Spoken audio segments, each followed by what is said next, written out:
Welcome to my Boulevard.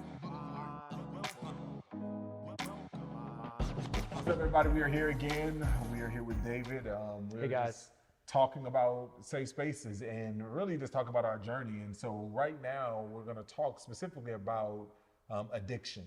And we're going to break this up into three parts. Yeah. And this part, the first part, we're going to talk about the foundation of addiction. Sure. Right. And Yeah. and so first of all, you have a definition for addiction. Yeah. Why don't you kind of kick us off with Sure. So, addiction is anything, and let me explain what I mean by anything real quick. Process addiction versus, the word just left me. But process addiction versus substance addiction, okay? Process addiction, workout, sex, food. Substance addiction, pills, alcohol, and the like. But addiction is any one of those things that is used to an excess to create a destruction in a person's life. Okay. All right. So it's anything. And so what is the difference between, you said process addiction, substance addiction? What about like, where is like vegging out on Netflix? Is that considered an addiction? That's a process addiction, Okay. and a person would use it to numb out so they don't have to sit in the discomfort of feelings that they may be feeling in their body. I know for me, when I was in my sex addiction, it was a way to numb out. And I'll get to more to that in just a minute. Yeah. Okay. And so I guess I'm just trying to find what's the difference, because a lot of times when people think about addiction, it's like, I know addiction. Addiction is what I saw in my home, right? Like Sure. the alcoholic, the drug addict or whatever. But we're saying, no, addiction is beyond that, and so just being able to differentiate between the two of this, I enjoy something and I'm addicted to something. Sure. How would you differentiate those two for us to process? Yeah, I think the best thing is to relate it to what I've walked through, and when sex became something that was obsessively controlling my life, where I thought of it when I woke up, middle of my day, end of day, and it became just this destructive, obsessive thinking that went into action over my life, where it became, at the very end, difficult to do my daily schedule with my work. It became, fortunately, it never interfered. And I think it's because God rescued me, honestly, but where it didn't interfere with my daughter and time with her. But I'm just saying, anything that we use, whether it's Netflix or working out, or I have to work out 4 times a day to be able to achieve this, or what I always say is, if a person feels that things are starting to they know when it's getting out of balance, that's a good precursor to something becoming down the addictive pathway model. I love that idea of something is getting out of balance. Yes.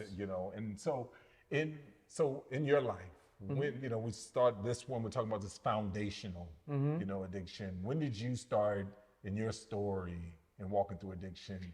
Did the stuff started getting out of balance, and was kind of what you characterized? So the beginning of it really wasn't out of balance, but it was the foundation where the out of balance could then just take over my life. But the foundation for me was, I saw pornography. I still remember the image at 8 years of age, and because there was no media or phone or internet or anything like that, it was something I saw, and then I went on about my 8, 9-year-old, 10-year-old, 11, 12-year-old life, okay? So what happened for me is that really the lack of emotional stability created the lack of emotional stability from my parents. My mother didn't have good emotional boundaries and emotional stability. That wasn't passed on to me.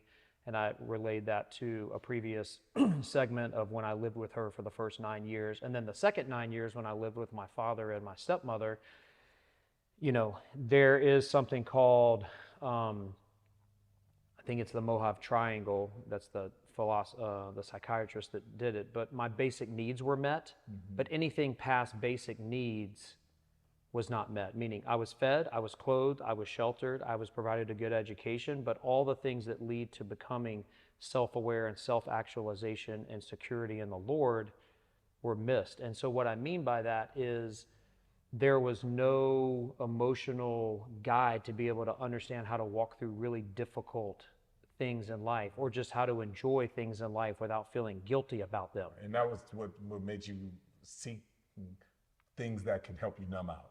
Yes. I want to be heard, and I want to even slow down a little bit so the audience, because I can almost feel that there are people that can relate to this part. When I was left at 9 months by my father, as a child and a baby, we now know that babies can feel that. The biggest thing that has permeated my 46 years on earth is the fear of being left.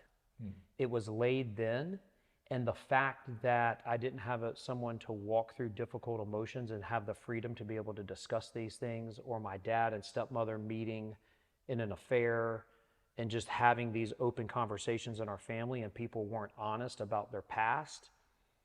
And I was never, that lack of emotional processing and stability and being able to walk through those things in a very healthy way. And then having a father who was never there, provided money, yes, but like never went out and did things with me as a child, just he and I.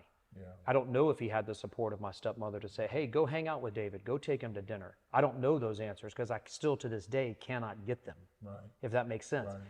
So I just always thought, it's up to me, it's up to me, it's up to me. More fertile land that's laid, where it's like, I got to do this. So actually, that's what I mean when I say the addiction part of me later in life was so that the little 8-year-old, 9-year-old David, because there's always a young person that lives inside of all of us, could actually feel safe. I need to feel validated because I never was emotionally validated as a little boy, a young man, a teenager, and then on to now. How has revisiting 9-year-old David helped you in your recovery story? As you know, it's amazing, and I still do inner child work to this day. I used to do it every day early in addiction recovery, and now I try to do it on a weekly basis. But it's things like I'll go get an ice cream cone. I'll go here to Chick-fil-A and get an ice cream cone. I will go and spend time building Lego. I like cars a lot. I built cars as a young child. So in my office, there's fun cars. Formula One that I love is a way for me to interact with that inner child who loves fast cars, to be a part of it. It's a way for that inner child to come out like that. Yeah, and that has helped you in that recovery Absolutely. process, because as we're talking about the foundational piece, I was like, because the one thing was just like, okay, as an adult looking back and kind of doing the work, but what would you tell 8 and 9-year-old David if you were kind of opening up that time, like, man, your dad is still not absent, your dad is still absent, still providing basic needs, but not some of the needs. What would you tell someone who is in need and kind of having some of those same?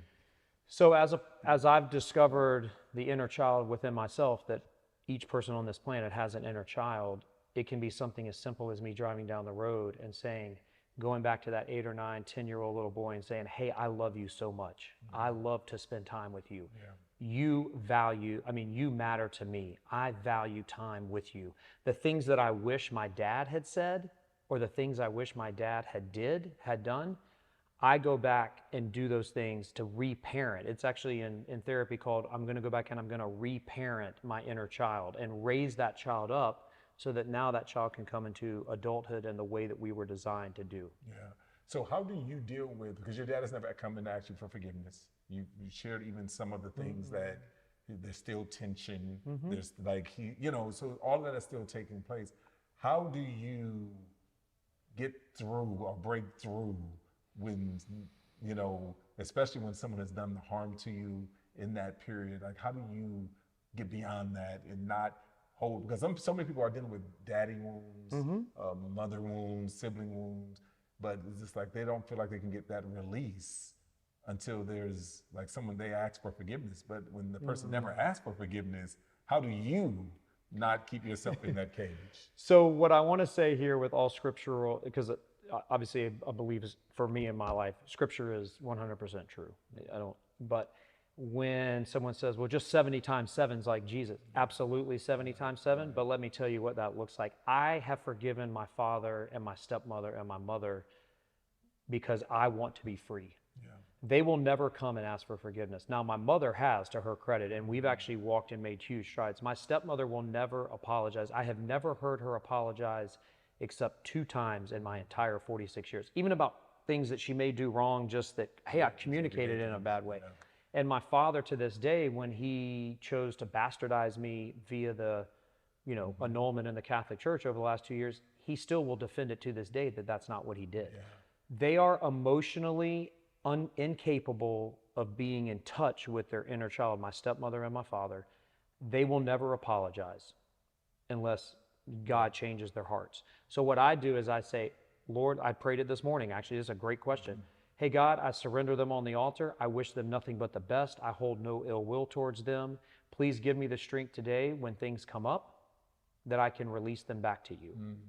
Yeah. And then I actively want to forgive because I've done enough research on forgiveness that when I forgive someone, it's actually the best thing for David and my relationship with my partner, with my daughter, with my colleagues, my friends, my business. So yeah. That's a really good scripture, a really good point. And I think the scripture oftentimes is in that same passage is 70 times 7. Jesus then goes into a parable and he says, it's like a man going out into the kingdom and he has this great debt and he owes the king and the king forgives him of this great debt. It's like, you know, like 70 lifetimes worth of debt he owes him. But then he's just like forgiven. That same guy goes out and has a lifetime. So it's still a huge debt, a lifetime worth of debt. And he says, put him in prison. And what's interesting is at the end of that, it's the one who ends up in prison is the one who was unwilling to forgive. That's right. And I think that that's an important principle that we have. So when we talk about this concept of foundational, you know, addiction, that part of that is the forgiveness process. Whether the people who put you or harmed you to kind of force you to go into their ask for it or not is important for us to do that. Let me say this before I go to to part 2, which is from from the foundational or what the addiction was able to be built on into then actually what the good part. There was actually a part where I was able to function in my addiction. But I think when you ask a question that says, what if someone is wanting to have forgiveness? My stepmother and father are all about transactional relationships. It is very difficult for them to be relational. When someone is relational, they can sit down and hear how you've hurt them and not react and not get defensive and not say, but I didn't do me, but I meant this, but I meant this. It's like, I don't need your answers. I'm just trying to tell you how I feel. I don't need you to defend why you did what you did or why you didn't do. I want to be heard. My partner and I say it all the time. She's like, you see me and you hear me, and I love that. And I'm like, I know. I love to just sit and listen. If I've done something to harm you or hurt you, I want to know so that I can feel what you feel. That's empathy. That's being able to feel with another person. My dad and stepmother are incapable of feeling with another person. And if people out there have parents that are incapable of that, my only encouragement is pray for them and then set really good boundaries. Pray for them, forgive them, and set really healthy boundaries where you don't have to spend a lot of time with them because it probably will trigger you like it triggers me, which is why I have really healthy boundaries where it's like, nope, I don't want to spend time with people who aren't going to be relational. So it's good. Surrender, forgiveness, healthy boundaries. Yes. I think is the key that we have. So, I mean, this is the first part, foundational addiction. And so let's pick it up on part 2. Yeah, absolutely.